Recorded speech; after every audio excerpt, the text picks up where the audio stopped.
lewat apa? Apa tawakal itu? Ada yang tahu? Yang suka doa kalau mau keluar rumah suka Bismillahirrahmanirrahim. Jadi apa itu? Doanya suka dibaca. Tahu artinya? Tawakal itu katakan berserah diri gitu ya. Jadi pada saat kita ketahui bahwa secara bahasa tawakal itu adalah mempercayai atau mewakili, menyerahkan. Misalnya seperti kita doa mau berangkat naik kendaraan atau keluar rumah, Bismillahirrahmanirrahim, berarti kita bicara, ya Allah, dengan menyebut namamu aku mempercayai, aku mewakili, aku menyerahkan. Jadi berserah saja, karena kita tidak tahu tempat kita bergantung, maka kita bergantung kepada Allah, gitu ya. Nah, di sini disebut bertawakal itu seorang yang menyerahkan atau mempercayai atau mewakili. Menurut An-Nawawi ya, segala urusan kita kepada Allah. Nah, tetapi pada saat kita bicara tentang tawakal, jujur saja, apakah benar pada saat kita menyerahkan semua urusan-urusan kita itu murni pada Allah saja, atau kita yang terkehendak terhadap diri kita? Ya, sering kita yang berkehendak gitu ya. Kadang kita juga sering ngatur-ngatur Allah gitu ya. Betul nggak, Bu? Iya. Ya Allah, saya pengen ini. Kita kadang ngatur-ngatur Allah. Nah, kita sekarang kaji lagi, saya ini udah tawakal belum ya? Kadang kita tawakal juga banyak ganjalan-ganjalan ya gitu. Mau tawakal, karena Umi kan harus ikhtiar, betul, ikhtiar. Karena bagian dari tawakal itu usaha. Tidak dikatakan tawakal kalau orang itu tidak berusaha. Tetapi bukan masalah usahanya yang menjadi kunci tawakal itu sendiri, tapi berserahnya kita, mempercayainya, mau berhasil, mau tidak berhasil, sesuai dengan harapan kita atau tidak sesuai dengan harapan kita, berpengaruh nggak terhadap diri kita? Kadang kita harusnya tidak, kan semua itu tidak apa sih sebenarnya hidup kita itu sebenarnya mengalir, yang sudah ditetapkan oleh Allah mengalir saja. Tapi karena kehendak kita yang banyak inilah, sehingga akhirnya hidup kita ini jadi rumit. Anak pengen soleh, anak pengen nurut, kalau kita bilang A gitu kan, itu yang membuat beban kita itu. Padahal tugas kita tawakal aja, ya udah, anak ini milik Allah, saya juga milik Allah, itu maha Allah aja. Saya mah usaha aja, anak ini bisa soleh, bisa baik, dan bukan tugas saya untuk menjadikan anak ini soleh, bukan tugas saya untuk jadi anak ini baik. Makanya kita suka capek sama anak kita, suka teriak-teriak sama anak kita, karena kita ini kadang-kadang mengambil peran Allah, berlagak jadi Tuhan. Ya. Jadi kalau berlagak jadi Tuhan itu kan berorientasi pada hasil. Padahal hasil itu Allah. Makanya kenapa kita memancing emosi, ikut marah-marah, ikut tidak nyaman, ya karena kita ingin hasil sesuai dengan keinginan. Padahal hasil itu haknya siapa yang menentukan hasil? Allah. Nah, ini kita latih diri kita untuk tawakal. Nah, dengan tawakal inilah kita akan meraih cintanya Allah. Kalau Allah sudah cinta sama kita, kenapa kita bicara tentang cinta tadi? Allah itu berjanji, apabila aku sudah mencintai hambaku, maka pandangannya adalah pandanganku, perkataannya adalah perkataanku. pada saat dia menggerakkan tangannya adalah gerakan tanganku pada saat dia melangkah, maka dia pun melangkah, ya melangkah karena Allahnya juga. Semua diatur sama Allah. Kita ini kan senangnya ngambil yang enak-enaknya ya. Nurut, baik, tenang. Tapi coba kita disulut sedikit aja dengan sesuatu, langsung beban kita sesek dada kita. Kenapa kita membuat diri kita sesak? Ya, keinginan kita gitu ya, nah di sini ya. Nah, mulai hari ini kita latih dari sisi bahasa tadi. Tawakal adalah seorang yang menyerahkan, mempercayai dan mewakili segala urusan-urusannya kepada Allah. Maka kita mulai berlatih apa? Ya Allah, aku serahkan seluruh urusanku kepadamu. Ya Allah, aku meminta kepadamu, rapihkan semua urusanku. Kita punya rencana, boleh nggak? Boleh, karena pikiran kita ini kan nggak mungkin kita duduk di sini kalau tidak punya perencanaan kan? Karena ada WA jamnya segini. Karena itu. Tetapi pada saat itu perencanaan ini dibuat oleh diri kita. Karena Allah memberikan kita bagian dari tubuh kita ini pikiran. Tetapi kenapa pikiran kita ini sering sekali menguasai diri kita? So, pikiran kita ini kan bisa jauh, dia itu mikirin 5 tahun yang akan datang. Betul nggak? Mending kalau 5 tahun yang akan datang itu hal yang menyenangkan ya. Kita bisa senyum-senyum nih, wah nanti saya gini gitu ya. Tapi yang repotnya itu yang sering muncul di otak kita yang 5 tahun yang akan datang itu ke depan itu sesuatu yang menyenangkan atau kekhawatiran? Kekhawatiran, ketakutan. Nanti ya kalau seandainya nanti 5 tahun yang akan datang saya sempat nggak ya nemenin anak saya sampai tamat SD? Bisa misalnya kayak Abi ningali anak Abi wisuda, Abi budak masih TK kayaknya gitu.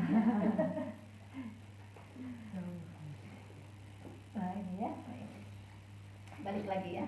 Nah, menurut Ibnu Qayyim al-Jauzi, ini tawakal menurut istilah.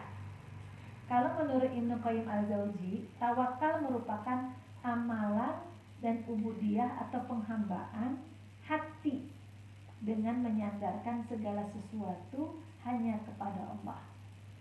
Sikoh atau percaya terhadap Allah, berlindung hanya kepada Allah, dan ridho atas apa yang menimpa dirinya. Itu tawakal. Jadi apa tawakal tadi? Amalan ubudiyah hati. Jadi hati kita, saya mah tawakal. Lisan kita ngomong tawakal aku sama Allah. Ya iya, abi tawakal gitu. Saya punya teman waktu itu ya, baru dapat materi tawakal. Terus saya bilang ini, karena kita tuh komitmen kalau ngaji itu setiap pekan ngaji. Satu ketika kita mau pergi ke satu tempat pengajian ini, terus dia izin ke teman-temannya, sudah bilang kita izin kok ke Umi, nggak akan ikut. Terus Umi nggak terima. Pas Umi ini baru ternyata dia bebarengan, dia izin ke temannya barengan juga. Terus saya bilang gini, kenapa nggak ikut? Apa alasannya teh? Ada ya ongkos ini, kata saya. Kan kita nggak akan belanja, gitu. Kita mau kajian di luar lah gitu. Tetapi kan perlu bekal Umi. Saya bilang, teteh materi orang kemarin kan tentang tawakal. Ya untuk orang praktekin sekarang. Kenapa saya bilang seperti itu? Karena kadang kita ini terbebani dengan nggak punya uang. Kita serahin aja sama Allah. Sebenarnya serahin aja sama Allah. Karena yang atur semua itu Allah. Yang membuat berat itu kita. Membuat diri kita berat. Ternyata Allah itu punya ritme yang luar biasa pada saat kita sudah menempatkan posisi kita saja. tidak menuntut apapun, tidak main dengan pikiran kita. Nanti saya nggak enak karena apa? Nanti nggak enak sama teman saya. Kata siapa? Kata pikiran. Seperti itu. Boleh mengalir saja. Ya ini salah satu contoh. Karena kalau melihat dari banyak cerita, banyak orang-orang pada saat dia sudah mewakili Allah saja, itu luar biasa. Mengalirnya itu indah sekali. Jadi tidak menuntut apa yang menjadi keinginan, tapi boleh tidak Umi jadi keinginan, punya keinginan, boleh tidak? Boleh, sampaikan keinginan kita. Tapi setelah kita sampaikan, lepas itu semua. Lepas itu apa? Lepas terhadap hasil. Lepas terhadap yang tidak bisa kita kendalikan. Jadi kita, ya Allah, saya ingin uang banyak. Semua dengan uang banyak? Pengen. Kita bilang, ya Allah, saya ingin uang banyak. Nah, sudah kita sampaikan ke Allah, jangan tersesat dada kita karena nggak punya uang banyak tadi. Maka percayalah pada saat dada kita sesak seperti itu, maka kita sedang menghalangi diri kita. Kita tidak percaya bahwa Allah itu Ar-Razzaq. Saya dapat materi kemarin itu, nggak apa-apa ya lompat-lompatnya, kalau ini materi itu lompat-lompat bahas ini padahal banyak materi itu bisa jadi nggak beres ini buat pengantar aja selesai ya. Jadi ini dapat materi kemarin itu ikut Zoom tentang abandonnya keberlimpahan. Abandon ya, bacanya kehese, tulisan tangan tulisan dengan bacaan ubadance gitu ya. Tapi teman saya kata Inggris juga ubandon cek teh Umi cuma abandon. Abandon ya, abandon. Bentuk keberlimpahan. Ternyata kita ini diciptakan Allah dengan sangat sempurna, dengan segala keberlimpahannya.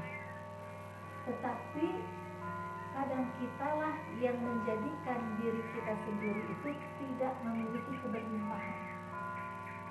Misalnya kita keluar kalimat kayak gini, tapi gimana? Bisa nggak ya? Mungkin nggak ya? Asal mungkin, ya pernah nggak? Kita punya mimpi besar. Saya mungkin, dan bagi suami saya yang sakit, ya pernah? Ya, pengen sesuatu, ya. Sering muncul. Padahal kita ini sudah diciptakan oleh Allah dengan keberlimpahan. Kenapa Umi bicara tentang keberlimpahan?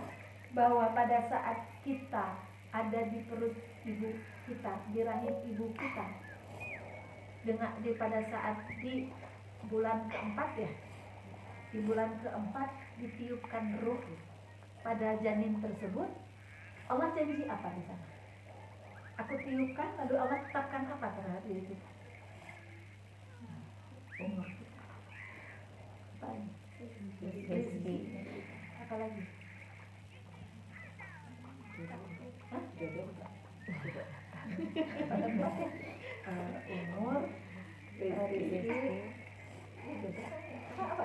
Jadi lupa ya.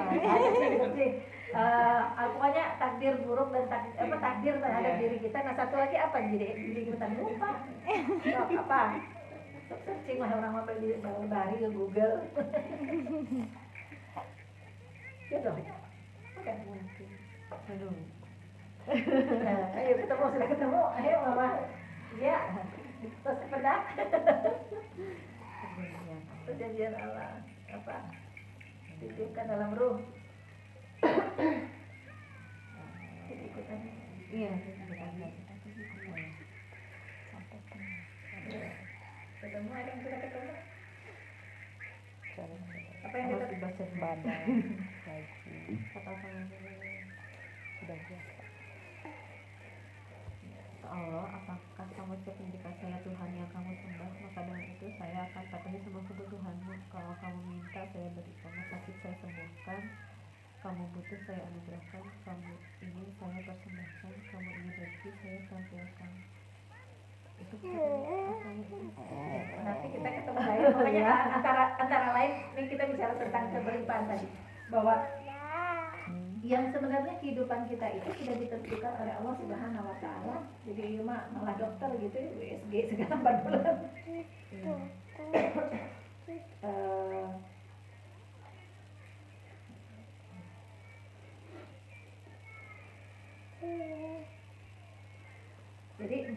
Jadi pada saat Allah meniupkan ruh di dalam rahim ibu kita, itu sudah ditetapkan oleh Allah Subhanahu wa taala. Satu, usianya kita, kedua rezekinya kita, ketiga tadi jodoh kalau masalah itu, dan keempat itu adalah takdir kita. Nah, jadi Allah sudah sebenarnya udah tetapkan kita itu dengan keberlimpahan. Tetapi yang mengecilkan diri kita, mungkin nggak ya? Bisa nggak ya? Diri kita sendiri. Maka pada saat kita sadar bahwa Allah sudah memberikan kita keberlimpahan, maka jangan muncul yang namanya dan nggak mungkin atuh gitu ya. Hal itu bisa mungkin tidak? Hal yang mungkin itu bisa terjadi tidak? Bisa. Karena apa? Allah sudah tentukan takdirnya kita. Kenapa kita menghambat takdir yang sudah Allah tetapkan terhadap diri kita dengan mengecilkan diri kita, ketidakmampuan diri kita tadi? Kita merasa, nggak mungkin, nggak bisa lah, dan saya kan orangnya seperti ini. Padahal serahkan saja kepada Allah. Bab nanti berhasil dan tidak berhasil tidak mempengaruhi diri kita apapun juga. Kita ini kan sangat terpengaruh dengan sesuatu ya. Kalau tidak berhasil suka down, sedih. Pada saat berhasil kita apa? Senang, bahagia. Bisa nggak kita menetralkan kondisi di mana diri kita pada saat sesuatu itu tidak sesuai dengan keadaan kita? Biasa saja. Bisa tidak kita pada saat kita mendapatkan sesuatu yang sesuai dengan harapan kita pun biasa saja. Dan memang kehendaknya Allah. Dan kita berjalan sesuai dengan kehendaknya Allah. Maka jangan membuat definisi atau membuat referensi sendiri dalam otak kita. Suami kadang balik dengan orang tuanya. Orang tuh pikiran apa? Saya buka-buka, ternyata saya sudah kayak gini, gitu panjang, jadi panjang. Akhirnya ya udahlah, akhirnya sudah gitu, oke. Lalu kita main lagi dengan perasaan kita, panjang sekali. Padahal kalau kita lihat dia ngambek, ya udah dia ngambek. Dia memang kayak gitu, dia ngambek ya udah, dia nggak ngomong, ya udah lihat dia seperti apa adanya. Berlatih untuk melihat situasi itu, ya itu yang kehendaknya Allah, ya udah saya jalanin aja itu gitu. Tapi kan yang membuat rumit itu adalah diri kita sendiri ya, balik lagi lah ke hadis tadi, bukan hadis ya, menurut Ibnu Qayyim tadi ya. Tadi bahwa itu adalah amalan hati yang menyandarkan segala sesuatu itu dan percaya kepada Allah. Sejauh mana kita percaya bahwa ini adalah yang terbaik buat diri kita, percaya bahwa ini adalah sesuai kebutuhannya kita, sesuai kapasitasnya kita. Nah, yang perlu kita munculkan tawakal ini yaitu tadi bagaimana kita menerima semua keadaan. Jadi tadi ya, menerima dirinya, ridho atas sesuatu yang menimpa dirinya. Nah, kita ini sering sekali sulit untuk ridho terhadap sesuatu yang tidak sesuai dengan keinginan kita. Suka bilang kayak gini, kenapa harus saya? Bukannya saya itu sudah ibadah, bukannya saya sudah baik, bukannya saya itu sudah ngasih, kenapa? Gitu. Suka bertanya nggak kenapa? Kok bukan orang lain, kenapa harus saya? Gitu. Nah itu pertanyaan-pertanyaan inilah yang akhirnya menghadirkan ketidakridhoan pada diri kita. akhirnya ini yang mengikis ketawakalan diri kita kepada Allah. Sering nggak tahu dulu pernah menyampaikan nggak dulu, kita itu akan diuji dalam hidup kita. Kata Allah apa? Tidaklah kamu dikatakan beriman sebelum kamu diuji. Saat sekarang, ibu-ibu yakin nggak kalau kita beriman? Gimana? Pernah diuji sama Allah? Sering. Nah, makanya bentuk pesan cinta, bentuk rasa sayangnya Allah itu adalah diberinya uji. Karena apa? Pada saat kita diuji, kita banyak ngobrol sama Allah. Walaupun istighfarnya sambil nangis. Ya, tapi ngomong sama siapa? Sama Allah. Nangis kita. Dan itu tuh yang membuat Allah senang. Tapi saya nggak senang ya Allah kayak gini. Tapi jujur, kenikmatan dan rasanya dekat dengan Allah itu pada saat posisi itu kan. Pada saat posisi itulah kita merasa sedang dipeluk sama Allah kan. Gimana nggak kita merasa dipeluk sama Allah gitu? Ya Allah, tolong ya Allah. Tapi enak gitu. Tenang ya. Masalahnya selesai nggak? Belum. Tapi di sininya damai nggak? Iya. Damai. Akhirnya apa yang kita lihat dari masalah tadi? Beban nggak? Enggak. Nggak jadi beban. Apapun masalah kita tuh nggak akan jadi beban pada saat kita nyerahin semua ke Allah. Maka Allah itu akan uji kita dengan bukan bentuk ujian. Misalnya ada yang diuji sama suaminya, ada yang diuji dengan harta, ada yang diuji dengan hubungan personal dia dengan siapapun juga, misalnya dengan orang tuanya, dengan anaknya, dengan mertuanya, atau dengan temannya, dengan bestinya, atau dia diuji dengan ekonominya. Semua orang itu bentuknya ujiannya beda-beda. Kita ya sebelah 1, 2, 3, 4 salapan. Ayat salapan masalah. Oh, udah ada masalah. Apa masalah Umi? Yuk, ternyata mama itu bukan masalah Umi, Abi mata selewat. Tapi bagi Umi itu masalah yang begitu membuat beban. Kata mama bilang juga, bunda bilang kayak gitu, melihat masalahnya mama Said. Bukan masalah, lewat. Atau pas ngobrol dengan Tiara misalnya, ya Allahnya saruha masalah kayak gitu. Gitu rasanya. Kadang kita suka mentertawakan masalah kita sendiri. Suatu ketika nanti kita akan tertawa dengan masalah-masalah kita. Makanya kalau sebenarnya kenapa kita harus mentertawa itu setelah kita menangis? Padahal tertawakanlah masalah-masalah kita tadi pada saat kita melihat masalahnya kita. Jadi kita pikir ada diuji. Ujinya itu ujiannya adalah ujian pada saat masalah ini ada, terus kita berdoa kepada Allah, meminta kepada Allah, lalu masalah kita tadi diurai oleh Allah, dikabulkan oleh Allah. Apakah yang kita masalah ini apa namanya? Masalah itu adalah masalah? Bukan. Masalahnya kita sebenarnya pada saat diurai semua oleh Allah, itu tuh Allah sedang uji kita. Jadi ujian kita tuh bukan gak punya uangnya, suami gak setia, apalagi anak tebager, itu tuh bukan masalah. Tapi karena beban kita terlalu berat, karena kita fokus dengan yang kita anggap masalah tadi, seolah-olah itu masalah. Sebenarnya masalah kita tadi pada saat kita tidak punya uang, misalnya tidak punya uang, kita meminta kepada Allah, lalu Allah kasih itu uang kepada diri kita, apakah masalah kita selesai? Belum. Tidak selesai. Bukan itu, bukan uang itu yang jadi solusinya, tapi ujian yang diberikan oleh Allah itu apa? Satu, kata Allah, pada saat aku kabulkan semua permintaanmu, maka aku akan uji kamu. Ujiannya apa? Bersyukur. Jadi ujian kita itu bukan ujian terkabulnya doa itu sudah selesai, karena akan terus ujian itu akan muncul pada saat nih kata Allah, aku uji kamu.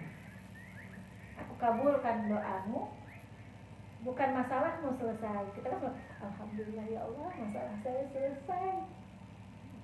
Ngobrol sama teman-teman kita, masalah selesai. Bukan, tapi Allah uji kita dengan bersyukur tidak. Bersyukur nggak nih pada saat aku kabulkan doa? Atau kita terlalu jingkrak gitu ya, pasang posting gitu ya, posting apa, terus ngobrol sama ini.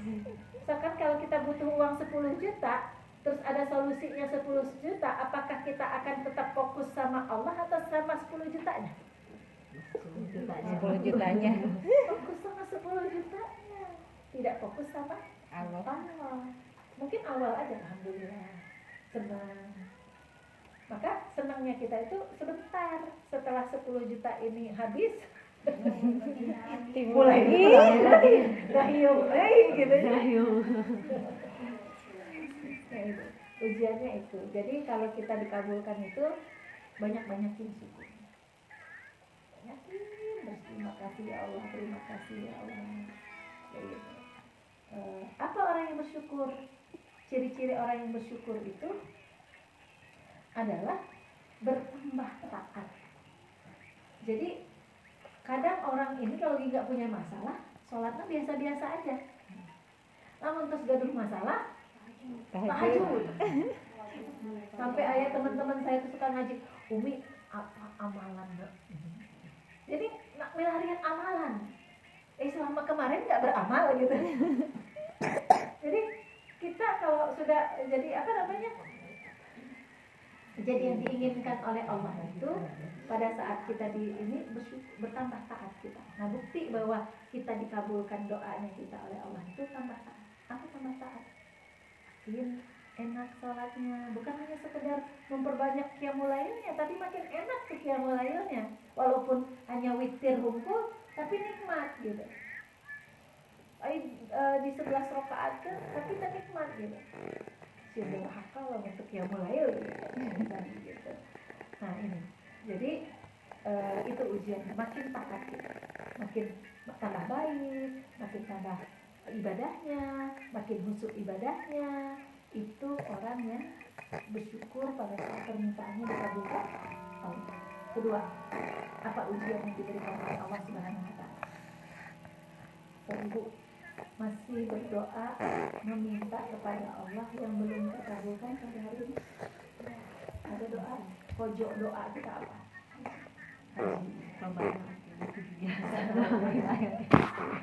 Ada kan, sebenarnya setiap kita ini banyak keinginan kan? Keluarkan keinginan kita, ada 9 keinginan kita sih. Tapi bisa jadi 90 karena 10 setiap orang itu keinginan dia.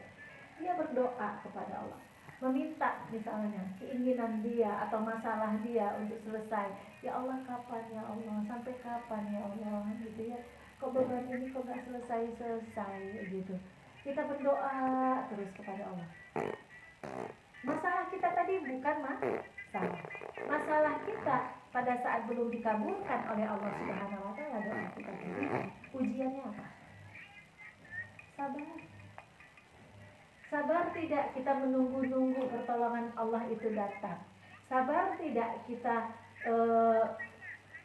istilahnya itu tetap yakin sama Allah, membesarkan ruang keyakinan bahwa sikoh tadi ya, disebut sikoh tadi, percaya sama Allah gitu, percaya bahwa Allah akan selesaikan ini semua gitu. Yang seperti ibu rasakan saja pada saat kita berdoa, kita merasa enak lah kalau lagi punya masalah tuh, enak ngomong sama Allah itu, yakin Allah akan bantu kita, rasanya ringan. Nah itu yang diinginkan oleh Allah itu.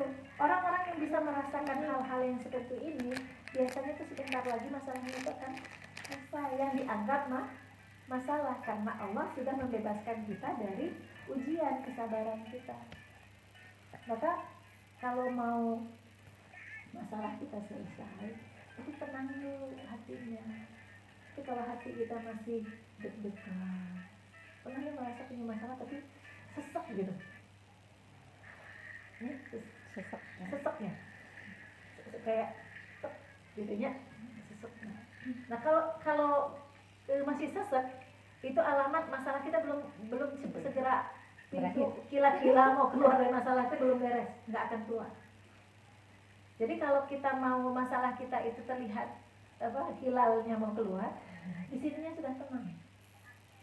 Kalau di sininya masih sesat, masih merasa terzolimi, masih merasa tidak dapat pengadilan, tidak bisa menerima, masih jadi beban, itu alamat masih lama nangisnya.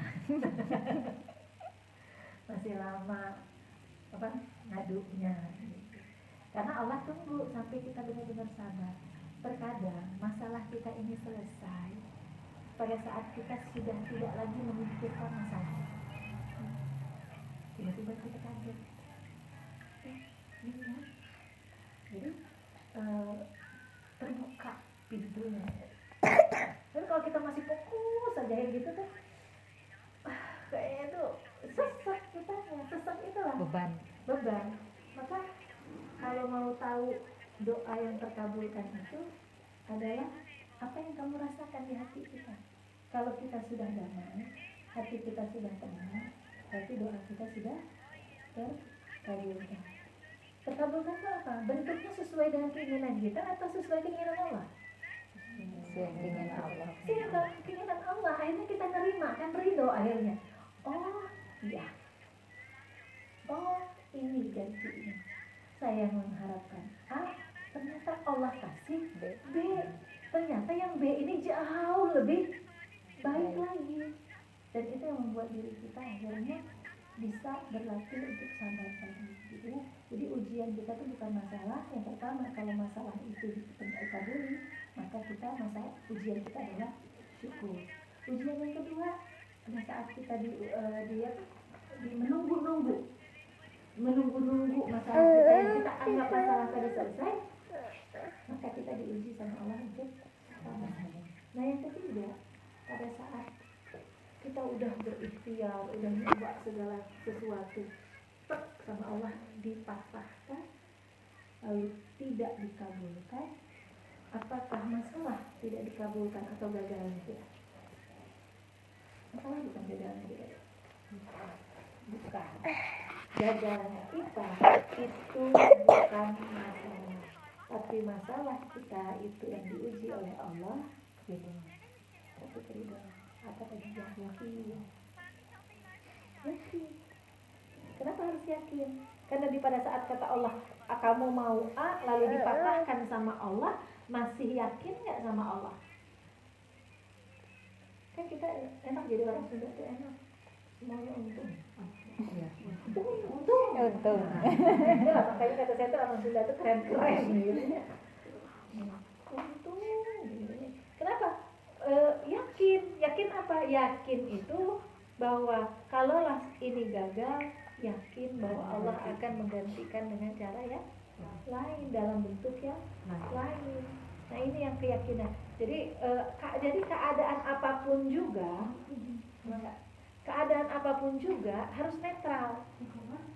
Netral itu, tapi melatih netral itu nggak mudah. Nggak mudah. Saya juga masih luar biasa kalau mau netral. Baru juga pagi tadi dapat WA kayak gini, anggap kan.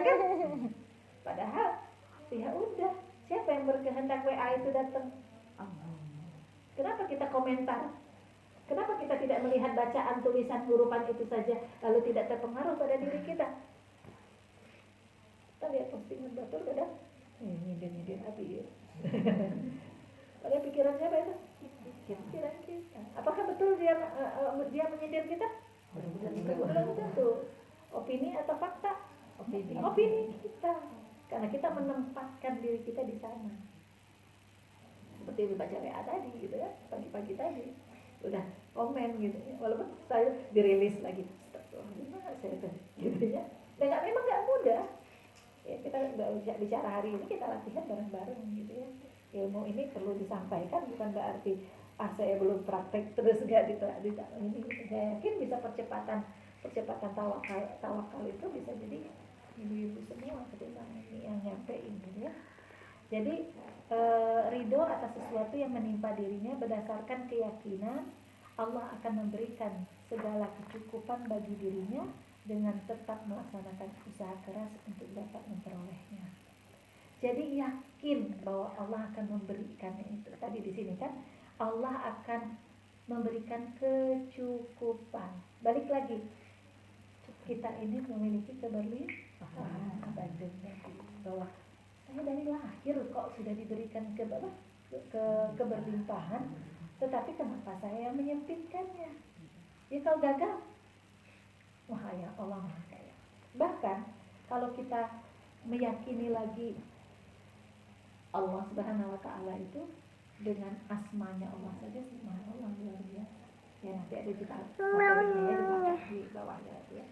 Nah, menurut istilah lagi tadi menurut Ibnu Qayyim al-Jauzi. Sekarang menurut Sahal bin Abdullah Al-Tasatri. Sahal bin Abdullah Sahal bin Abdullah ya, Sahal bin Abdullah. Sahal bin Abdullah mengatakan, tawakal itu ilmu merupakan segala jalan menuju penghambaan kepadanya. Jadi tawakal itu penghambaan merupakan jalan menuju kewaraan atau sifat menjauhkan diri dari segala kemaksiatan. Maksudnya tuh orang yang bertawakal itu penghambaan merupakan jalan menuju kewaraan. Waro' itu apa? Hati-hati. Kehati-hatian yang ada pada dirinya. Jadi kita menghambakan kepada Allah, lalu menuju jalan untuk kehati-hatian. Kehati-hatian itu apa? Kita benar-benar hati-hati dengan melakukan segala sesuatu, ingin sesuai dengan maunya Allah saja.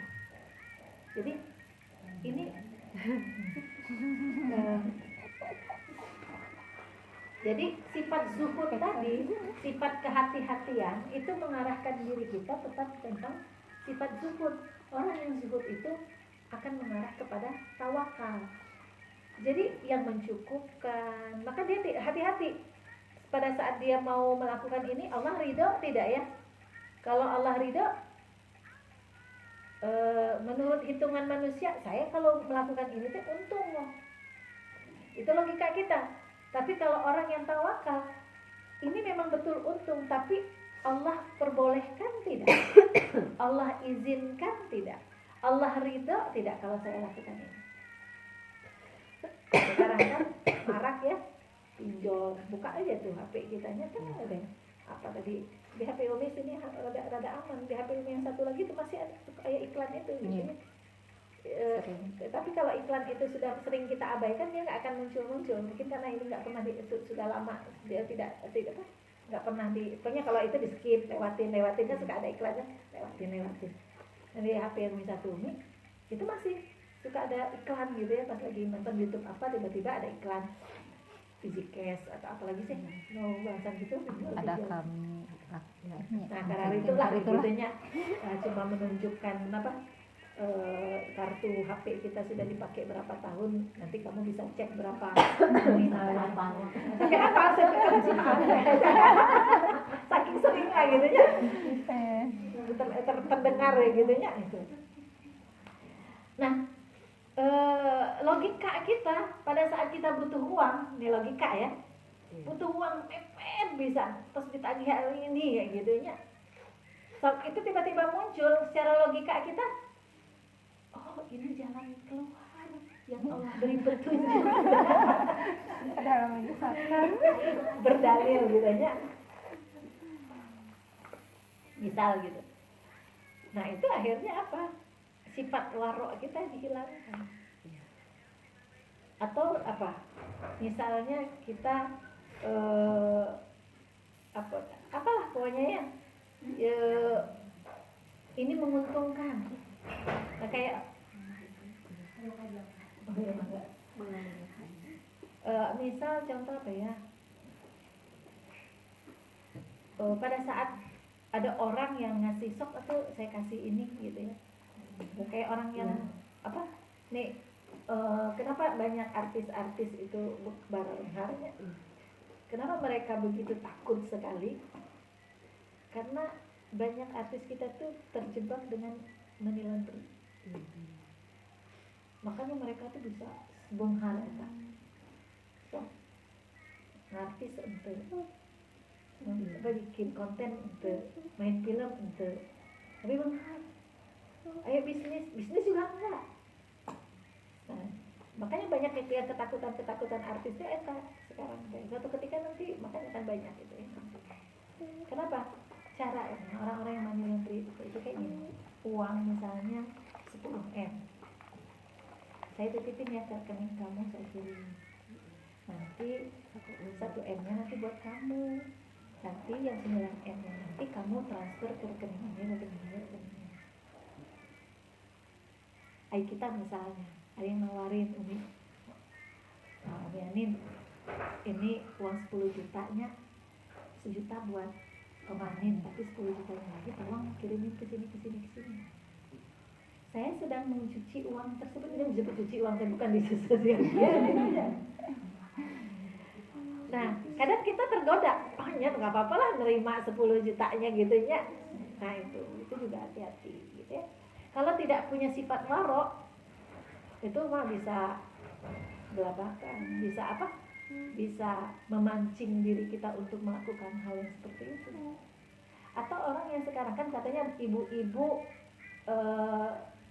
kerajingan pinjol, bapak-bapak kerajingan uji online. Kan sekarang lagi uji online slot gitu ya. Saya punya saudara ya, sama itu. Dan slot itu bukan orang-orang yang kayak bukan hanya sekedar orang-orang yang pinggiran dapat pendidikan. Maaf ya, aparat itu termasuk saudara saya juga. Awalnya itu gabut, cuma iseng hampir 25.000 cuma. Bu, banyak 20.000 saja itu bisa mancing. Dan by sistem itu baca mana orang yang baru, mana orang yang sudah lama. Maka kalau orang yang baru itu pasang 20.000 dapat asik, dapat 50.000. Pasang deh 25, dapat 150.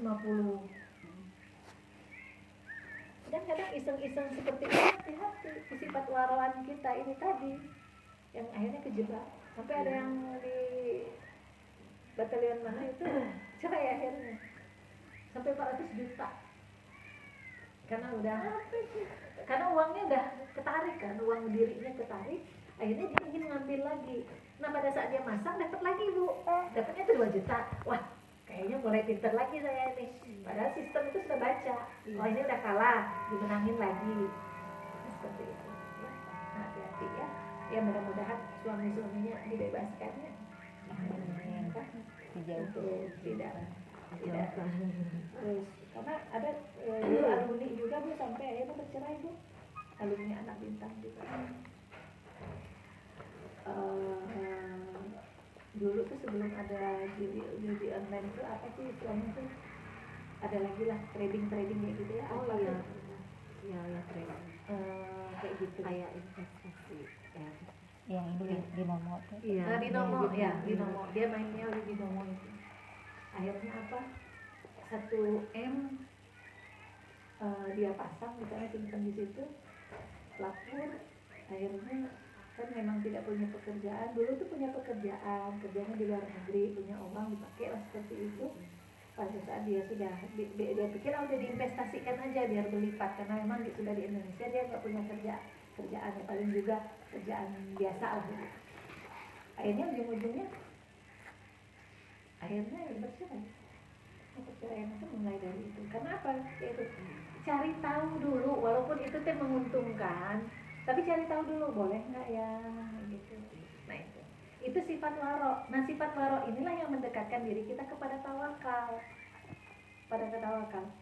Saudara saya itu yang bilang kalau sampai sempat kayak gini, saudara saya itu sempat bilang gini, ada kalimat kayak gini ke istrinya. Dah ibu, saya teh sudah capek miskin. Padahal aparat sudah gaji, tapi pengen cepet kaya tadi, pengen cepet kayak orang lain. Hari orang lain sudah punya mobil, yang punya mobil oge gitu. Ingin ngangkat derajat, niatnya bagus. Saya capek jadi gitu ya. Nah seperti itu. Nah, padahal di sini tawakal itu dalam menurut ilmu sahal itu adalah penghambaan berupa jalan menuju kewaraan, ke hati ya. Jadi kalau kita mulai hati-hati, misalnya bersikap, hati-hati bertindak, hati-hati melakukan ngambil keputusan, berarti ada nilai tawakal kepada Allah. Kan kalau hasil itu siapa yang nanti? Allah, gitu ya. Nah, sekarang menurut Ibnu Katsir. Tadi perut. Sendawa. Sendawa tapi jadinya ngetar di sini. Keluarin dulu. Nggak apa-apa. Saya juga gitu. Kadang bulat di sini tuh anginnya tuh. Kalau keluar tehnya kalau panjang, gitu. Mau tanah angin. Enak gitu. Kalau angin Mau? mau? Enggak. Saya musiknya enggak. Oh, boleh gitu. iya. Ya, balik lagi di sini. Menurut Ibnu Katsir ini menafsirkan tawakal itu dalam surat Al-An'am. Air anget sih teh manis tuh. Kasih aja. Iya. Air panas enak. Tawakal dalam surat Al-Anfal. Ini dalam Al-Qur'an. Kalau Ibnu Katsir kan penafsiran Al-Qur'an. Surat Al-Anfal ayat 2.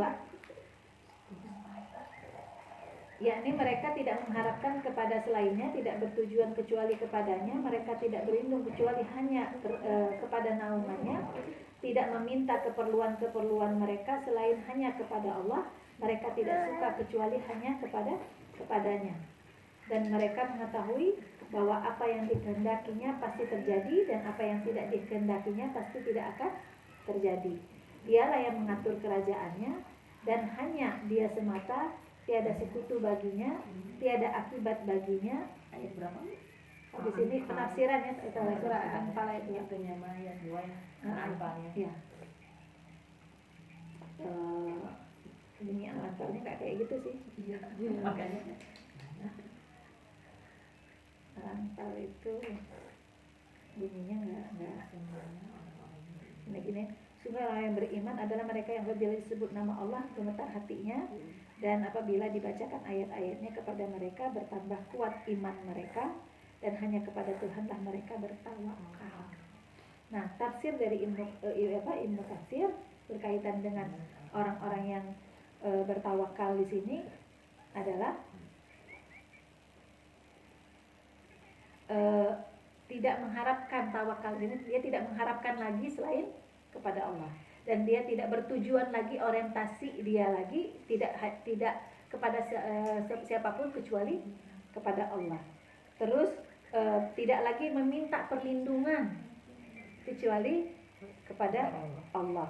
Tidak lagi meminta keperluan itu kecuali kepada Allah. Dan mereka tidak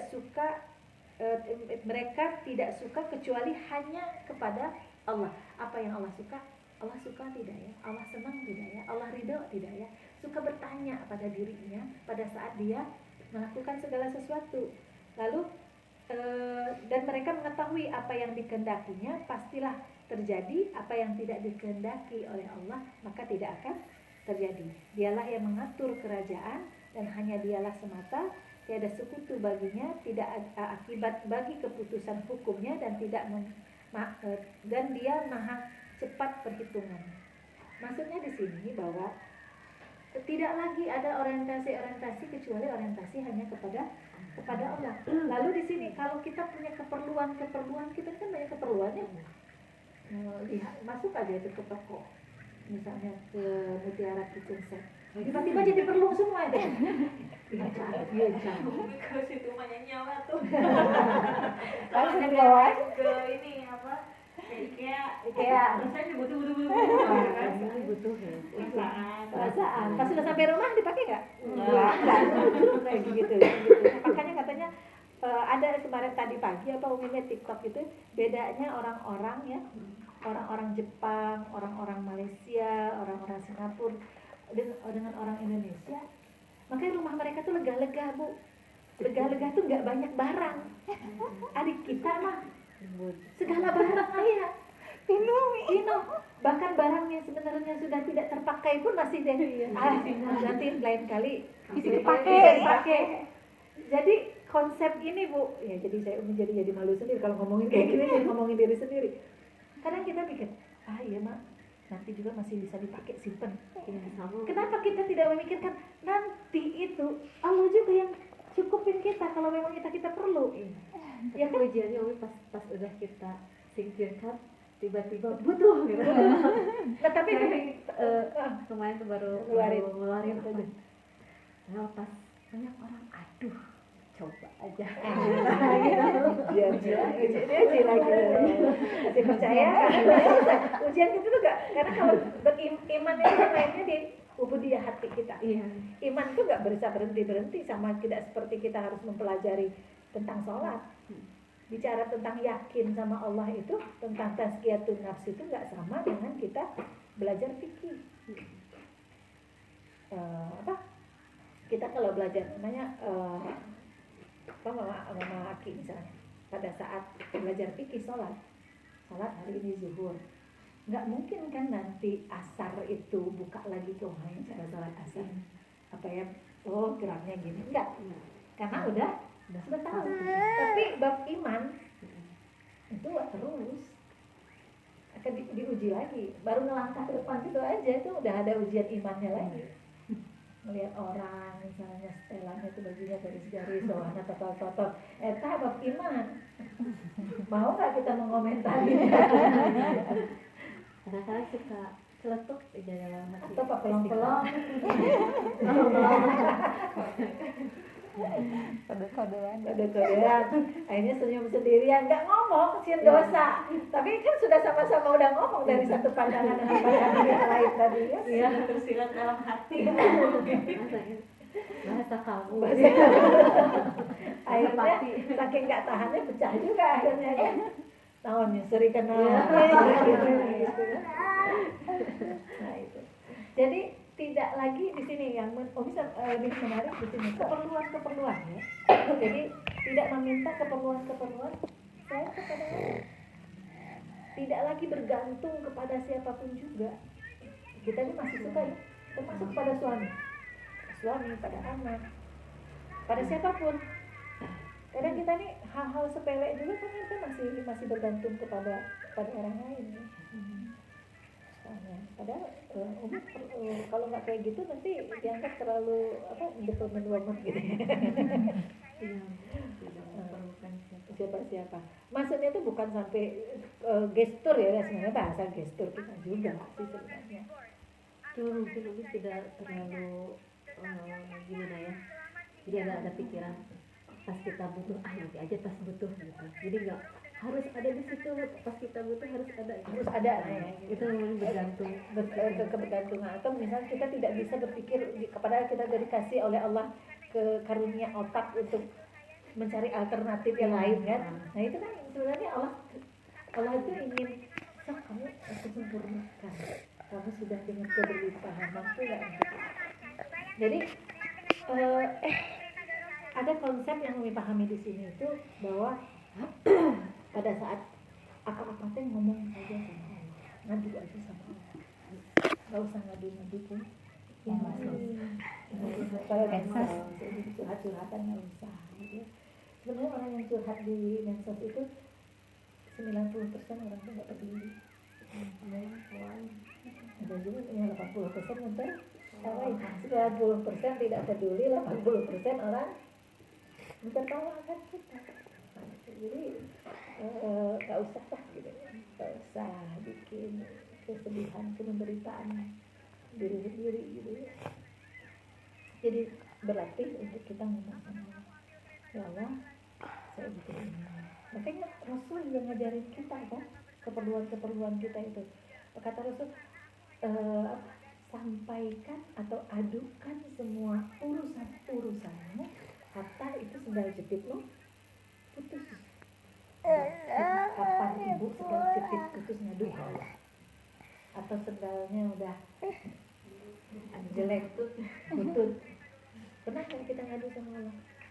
Padahal kita sudah disuruh sama Allah. Kalau misalnya cuma gerentes hati gitu. Ya lo ya kita sebut gitu. Iya, Cuma ngomong gitu aja. Iya, itu berarti kita udah ngadu kan. Kaktel bocor. Kaktel bocor gitu ya. Akhirnya apa, kita kan langsung gitu bocor, kalau kaktel teh bocor tadi mau masak gitu teh. Padahal aduh kaktel bocor. Allah itu akan beri jalan semuanya itu jadi mudah gitu, jadi mudah. Entah itu dengan ikhtiarnya kita, kata tadi kan di sini kan mengetahui bahwa apa yang dikehendakinya pasti akan terjadi, yang tidak dikehendakinya pasti tidak akan terjadi. Cara Allah apa dikehendakinya? Dikehendakinya mungkin kita belanja dengan uang kita sendiri, atau dikehendakin misalnya pas lagi ngeriung kayak gini, ayo ada orang bagi-bagi door prize. Tahunya dapat kaktel gitu ya. Saya itu termasuk orang yang bukan tipenya, nggak tahu sampai hari ini belum pernah dapat door prize. Jadi nggak pernah ngarep-ngarep. Bismillah saya dapat gitu. Tapi ada orang yang selalu dapat kayak gitunya. Nah, mungkin jalan dia untuk mendapatkan sesuatu itu dengan cara seperti itu. Tapi mungkin cara kita tidak seperti itu. Harus dengan effort kita belanja. Dengan cara apa? Allah kasih uangnya. Rezekinya lewat kita gitu ya. Jadi wajahnya kita ini memang wajah punya duit yang nempel gitu ya. Yang ngejar kita, maka kita belanja. Ada orang yang barangnya yang datang gitu dengan cara ya misalnya hadiah, dia main ke rumah temannya misalnya, saya mau beberes-beres gitu, dia beberes tak mau nggak? Ada yang seperti itu? Ada. Nah seperti itu, jadi mulai berlatih ngadu ke Allah. Tapi Umi boleh nggak misalkan kayak gini kan, kayak misalkan apa sih puasa paling utama amalan ya, kayak misalkan kita kan memang ada satu keinginan, tapi keinginan itu nyata diikhtiarinya teh dengan bersolawat. Jadi kenapa sih bersolawatnya? Karena punya keinginan itu gitu. Itu boleh nggak? Kalau misalkan boleh, tapi sesek nggak dadanya menginginkan hal itu? Enggak sih. Nah, maksudnya belum terpenuhi. Kayak gini Umi, kayak dulu misalkan pengen rumah nih, terus sholawatin gitu kan, pengen dapet rumah ini kita sholawatin gitu. Jadi sholawatinnya itu karena kita punya keinginan gitu. Jadi bukan hanya ngadu, oh pengen rumah itu dong, bukan cuma itu, tapi diikhtiarnya itu dengan sholawat. Ya kalau uang udah pasti gitu kan, dengan bekerja gitu kan sama sekali. Cuma dengan alasannya sholawatnya itu apa sih menginginkan suatu teh kami sudah nama Aidai sholawat tapi ayah kahiyang macam gitu sudah nama gitu kayak ini ayah kahiyang ngumpul sholawat. Jadi sebenarnya gini, sama dengan ungkapan Ibnu Qayyim al-Jauzi juga bilang kayak gini, orang berzikir dalam keadaan lalai itu jauh lebih baik ketimbang dia tidak berzikir, karena dia kalau dia lalai tanpa berzikir maka akan berakibat sesuatu. Jadi zikir lalai itu tidak mempengaruhi apapun juga. Tapi kalau misalnya dia lalai dalam situasi yang bukan dalam kondisi zikir, maka itu akan membuat celaka atau membahayakan. Nah, kita balik kepada zikir dengan maksud tujuan. Kita sedang istilahnya itu bersaadah gitu ya, menjadikan amalan itu menjadi amalan yang kita lakukan untuk memenuhi hajat-hajat kita. Boleh tidak? Boleh saja. Tetapi yang menjadi permasalahan seperti tadi, udah terpenuhi, nggak zikir lagi. Kan udah dapet. Nah, akhirnya kembali kepada hadis arba'in yang pertama. Innamal a'malu binniyat wa innama likuli faman kana hijratuhu ilallahi wa rasulih faman kana ya artinya aja ya jadi lupa lagi ya. Karena setiap amalan itu tergantung terhadap niat, dan kamu akan mendapatkan apa-apa itu sesuai dengan niat kamu. Dan apabila kamu berniat karena Allah dan Rasulnya, maka kamu akan mendapatkan Allah dan Rasulnya. Dan apabila kamu berniat di dunia, ya, untuk dunia dan wanita yang ingin kamu nikahi dan sebagainya dalam hadis itu, ya, maka kamu akan mendapatkan itu juga. Jadi sebenarnya apa yang kita niatkan, apa yang kita fokuskan itu bisa jadi, tapi tidak 100% terkabulkan. Bisa jadi orang ini terkabulkan karena amalannya tadi, tetapi harus yakini saja bahwa sesuatu terkabulkan itu memang sudah kehendak dan takdir tadi, kata Umi di dalam rahim Allah tadi, sudah ditakdirkan. Tapi kita membentuknya dengan amalan kita, ikhtiar kita dengan beramal, mengetuk pintu langit itu. Ada yang berikhtiar dengan tadi ini, ya ikhtiar bekerja, tapi diiringi dengan sholawat kita, dengan istighfarnya kita, dengan apa? Boleh saja. Tetapi kata Umi tadi, jangan sampai kita beramal, ya Allah sudah setahun saya istighfar 1000 kali setiap hari, tapi hasilnya belum ada di sini.